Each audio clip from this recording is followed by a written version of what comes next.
सुप्रभात बच्चों, मैं स्मिता मैडम।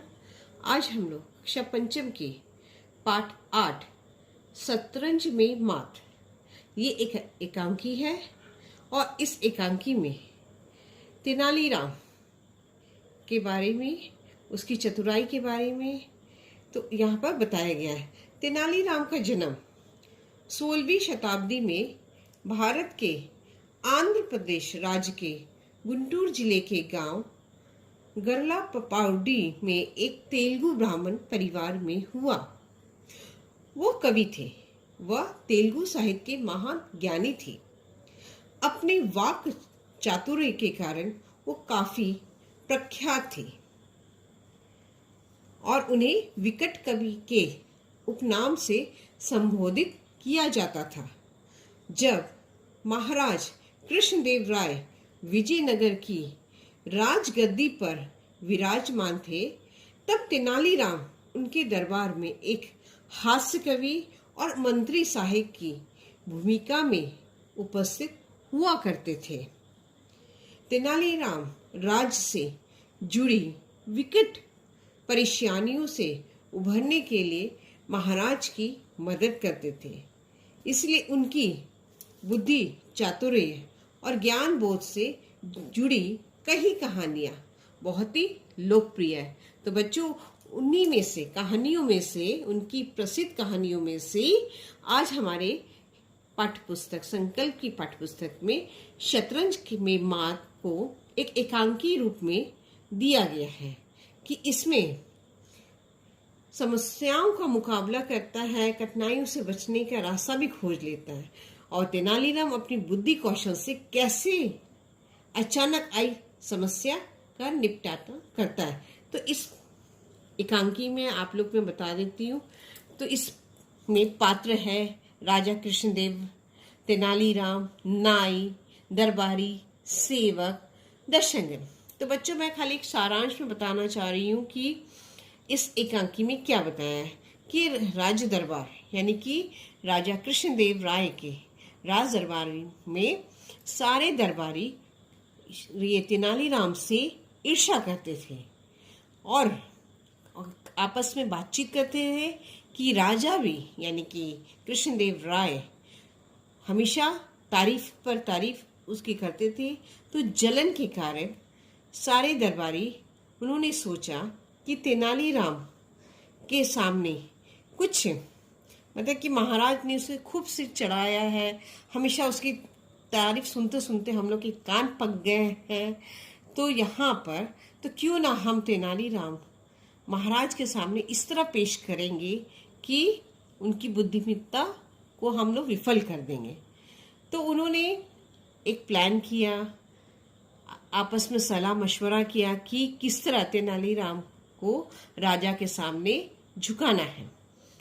तो यहाँ पर उन्होंने क्या किया कि बताया, महाराज के पास सारे दरबारी आते हैं और बोलते हैं कि महाराज, तेनालीराम बहुत ही अच्छा एक खिलाड़ी है शतरंज के। तो महाराज बोले, अरे ये तो उसकी खूबी मैं जानता नहीं था। तो उन्होंने तेनालीराम को उपस्थित करवाया दरबार में। तो बच्चों, तेनालीराम दरबार में उपस्थित होते हैं और महाराज उससे कहते हैं कि तुमने अपनी खूबियों को छुपा के रखा है और तुम इतने अच्छी खिलाड़ी हो शतरंज की, मुझे आज तक पता नहीं चला। तो चले हम लोग एक एक दाव खेलते हैं। तो बेचारा तेनालीराम सोचने लगा कि महाराज, मुझे शतरंज का खेल नहीं आता। लेकिन महाराज उसकी बात सुनने से एकदम इनकार कर देते हैं कि नहीं, तुम बच नहीं सकते हो, तुम शतरंज के खिलाड़ी माहिर हो और मैं तुम्हारे साथ खेलना चाहता हूँ। तो सारे दरबारी बहुत प्रसन्न हो जाते हैं, मन ही मन प्रसन्न होने लगते हैं कि वाह, आज तो तेनालीराम का मजा चख जाएगा। तो उन्होंने तेनालीराम और राजा शतरंज के खेल में दोनों आपस में बैठते हैं और क्योंकि बार बार तेनालीराम कह रहा है कि मुझे खेल नहीं आता, मैं एकदम अनाड़ी हूँ, मैं आपके सामने हार जाऊंगा। महाराज ने कहा कि तुम नहीं खेलना है, तुम माहिर हो, तुम्हें जरूरी खेलना है। तो बच्चों यहाँ उन लोग के खेल शुरू हो जाते हैं और बेचारा तेनालीराम मुंह लटकाए हुए खेल प्रारंभ करता है। ये पहला चाल चलते हैं, मोहरा उठाते हैं राजा, और उसके बाद लेकिन तेनालीराम हर बार हार जाता है, सोच में पड़ जाता है कि मैं कौन सी चाल चलूं। तो करते करते आखिर वो जो भी चाल चलता था वो हार जाता। तो उसमें राजा और उससे मतलब गुस्सा आ जाते हैं और कहने लगते हैं कि तुम जानबूझकर हार रहे हो। बोलता है नहीं महाराज, मुझे खेलना आता ही नहीं है, मैं एकदम अनाड़ी हूँ। लेकिन यहाँ सारे दरबारी तो कह रहे हैं कि आप माहिर हो। तेनालीराम बोलता नहीं महाराज, मैं एकदम अनाड़ी। और करते करते वो बेचारा हार जाता है। तो महाराज बहुत क्रोधित हो जाते हैं और उसे कहते हैं कि ठीक है, अब तुम हार चुके हो तो तुम्हें अगले दिन नाई दरबार में बुलाया जाए, नाई को, और तेनालीराम का मुंडन कराया जाए। क्योंकि राजा ने कहा है कि तुम राजा के सामने हार नहीं सकते, माहिर हो। लेकिन तेनालीराम हार जाता है तो उसके लिए राजा ने कहा, तो यहाँ पर राजा एकदम क्रोधित हो जाते हैं और उसको कहते हैं कि तुम्हारे मैं अपमान का बदला लूँगा। और उस नाई को अगले दिन बुलवाया गया। बेचारा नाई आता है, वो डरते डरते आता है। बेचारा नाई कहता है मैंने तो कुछ किया नहीं महाराज, मैं निर्दोष हूँ। तो बोले नहीं, कोई तुम्हें सज़ा नहीं मिलेगी, तुम एक अपना उसरा जिससे बाल काटा जाता है बच्चों, उसी को कहते हैं, तुम अपना उसरा निकालो और मुंडन करना है तो और अच्छा इनाम भी मिलेगा। राजा ने कहा। नाई बड़ा प्रसन्न हो जाता है कि वाह, राज दरबार में किसका केश उतारूंगा, नदी के किनारे तो सब बराबर है। लेकिन बेचारा नाई उदास में रहता है, देखता है कि किसको उतारना है, तो तेनालीराम। वो और घबरा जाता है कि तेनालीराम तो बहुत प्रसिद्ध मंत्री है और मुझे सारे दरबारियों के सामने इसका मुंडन करना पड़ेगा। वो थोड़ा हिचकिचाने लगता है। तो थोड़ा घबराने लगता है। महाराज ने कहा कि नहीं, तुम्हें बिल्कुल हिचकिचाना नहीं है, तुम बस अपना उस्तरा निकालो और तेनालीराम का मुंडन कराना है। अब तेनालीराम ने कहा कि महाराज ठीक है, आप अगर मेरा मुंडन कराना चाहते हैं तो मैं आपसे कुछ निवेदन करना चाहता हूँ। फिर दरबारी गण सोचे, ये अब फिर से इसने चाल चलना शुरू कर दिया है। तो इस बार ने कहता है तेनालीराम कि महाराज ठीक है, आप बाल मेरा उतार लीजिए, लेकिन मैं ये बाल नहीं कटवा सकता हूँ, क्योंकि मैंने अपने ये बाल गिरवी रखे हैं। बच्चों, गिरवी यानी कि अपने बाल को उधार के रूप में मैंने रखा है।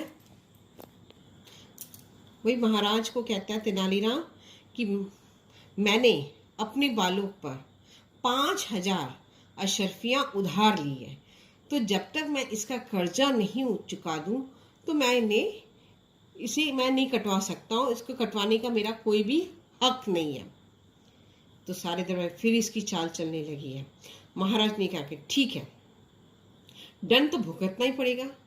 तो उसने क्या कहा, अपने दरबारी से कहा अभी खजाने से 5,000 अशर्फियाँ निकाल कर इसके घर भिजवा दो कि जिसने उधार लिया है ये रुपये, ये अशर्फियाँ उसे वापस कर दो और उसके बाद इसे मुंडन इसका करा देना है। तो यहाँ पर फिर आगे बढ़ते, तो यहाँ पर तो अशर्फियाँ उससे मिल जाती है, उसके घर चली जाती है। अब उसके बाद तेनालीराम क्षण भर वहीं अपनी जगह पर आसन में बैठकर आंखें मूंद कर जोर जोर से उच्चारण शुरू करता है, ओम नमः शिवाय, ओम नमः शिवाय, ओम नमः शिवाय। राजा ने कहा ये सब क्या हो रहा है। दरबारी में फिर इसका ढोंग शुरू हुआ। फिर इसे अपनी चतुराई से राजा को अपने वश में कर लेगा। तो तेनालीराम खोलकर शांति से समझाते हैं कि कृपया मैं आप सबकी भलाई के लिए प्रार्थना कर रहा हूँ। राजा ने कहा पहेलियाँ मत बुझाओ, नाई देरी मत करो, उस तरह उठाओ और तेनालीराम की बाल कर। तेनालीराम कहता है मेरी बात सुनने का कष्ट करे महाराज, उसके बाद आप कटवाओ। फिर और यहाँ पर फिर अकबकाने लगते हैं सारे दरबार, नहीं महाराज आप इसकी बातें मत सुनिएगा, ये फिर अपने चतुराई से आपको अपने वश में कर लेगा। तो लेकिन राजा ने कहा है कि नहीं, मैं तेनालीराम की बात सुनना चाहता हूँ। तो उसके बाद तेनालीराम का है, हमारे यहाँ माता पिता के स्वर्ग सिधाने पर मुंडन होता है। तेनालीराम ने क्या कहा कि हमारे माता पिता जब स्वर्ग सिधार जाते हैं यानी मृत्यु को प्राप्त हो जाते हैं, उसके बाद हम लोग ये मुंडन करते हैं। तो तेनालीराम को महाराज कहते, महाराज आप ही मेरे माता पिता हैं। तेनालीराम राजा को कहते हैं आप ही मेरे माता पिता हैं, तो आपके रहते, आपके जीवित रहते मैं कैसे मुंडन करा सकता हूँ, बोलिए। इधर मेरा मुंडन होगा और उधर आपकी मृत्यु हो जाएगी। तो राजा थोड़ा घबरा जाते हैं, ये कैसे हो सकता है। तो यही यानी कि आपके स्वर्ग सिधारने के पहले मैं मुंडन कैसे करा लूँ, क्योंकि हमारे यहाँ तो माता पिता की मृत्यु के बाद मुंडन कराते हैं और आप ही मेरे माता पिता हैं, और आपके जीवित रहते हुए मैं मुंडन कैसे कराऊं। अगर मैं मुंडन करा लेता हूँ या मेरा मुंडन होगा और उधर आप भी स्वर्ग सिधार जाइएगा, तो उसके बाद फिर मैं कैसे करा सकती हूँ, ये जरूर मुसीबत आ ही जाएगी, इसीलिए मैं प्रभु को याद कर रहा हूँ। तो राजा कुछ सोचते हुए कहा, सच में अगर मुंडन कराने के बाद मेरी मृत्यु हो गई तो? नहीं नहीं नहीं नहीं नहीं। फिर उन्होंने हाथ रुकवा दिया नाई को कि नहीं, मैं तेनालीराम का दंड वापस लेता हूँ कि। और फिर उसके बाद तेनालीराम खुश होते, महाराज आपकी आयु लंबी हो, महान है। तो राजा ने उसका तेनालीराम का दंड वापस लेके और नाई को वापस भेज देते हैं।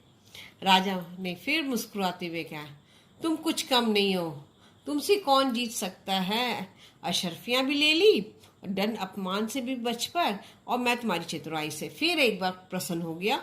चलो बाग में हम लोग चलते हैं। तो बच्चों यहाँ पर फिर आखिर ये जो दरबारी थे फिर बोले, फिर तेनालीराम छूट गया, अपनी चाल से अपनी चतुराई से राजा को अपने वश में कर लेता है। तो बच्चों यहाँ पर एक संक्षेप में मैं बताया हूँ कि तेनालीराम अपनी चतुराई से और अपनी बुद्धिमत्ता से जो भी समस्याएं होती थी उसको तुरंत वो हल निकाल लेते थे, इसीलिए वो राजा के प्रिय थे और राजा उनकी बात को हमेशा मानते थे। तो बच्चों मेरे हिसाब से आप लोग अच्छी तरह से ये एकांकी का सारांश आप लोग समझ गए होंगे। आज के लिए धन्यवाद।